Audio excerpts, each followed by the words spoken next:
ကျောင်းတက်ဖို့ရတဲ့သူတိုင်းဓမ္မမဟုတ်ခုကျောင်းတက်နေရတဲ့သူတွေစဉ်းစားဖို့ကြမှာပါငါတို့ကျောင်းမှာမြန်မာစာအင်္ဂလိပ်စာသင်ချပထဝီသမိုင်းသိပ္ပံ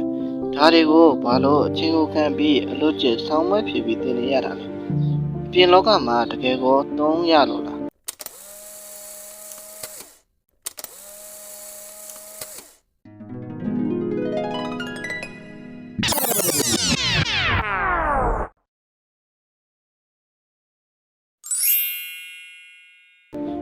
ဒီဗီဒီယိုလေးထဲမှာတော့ဒီဘာသာရပ်6ခုကတင်းဖို့အတွက်ဘယ်လောက်တောင်အရေးပါလဲဆိုတာ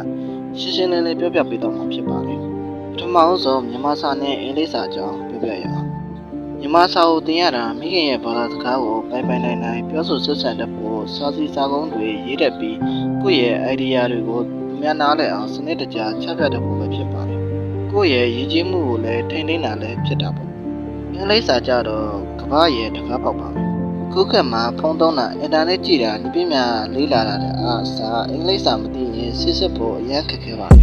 ။ဒါကြောင့်လူမျိုးစုံနဲ့ဆက်သွယ်နိုင်ဖို့နဲ့အခွင့်အလမ်းသက်တွေရရှိဖို့အင်္ဂလိပ်စာကိုသင်ရတာပါ။ဒီနေ့ဗီဒီယိုလေးကတော့ဒီလောက်ပါပဲ။နောက်ထပ်အပိုင်းကိုနောက်ရက်တွေကျမှတင်ပေးပါမယ်။ဗီဒီယိုတက်တင်တိုင်းသိရဖို့ channel လေးကို like and subscribe လုပ်ပေးကြပါအောင်အားလုံးကိုကျေးဇူးအထူးတင်ရှိပါတယ်။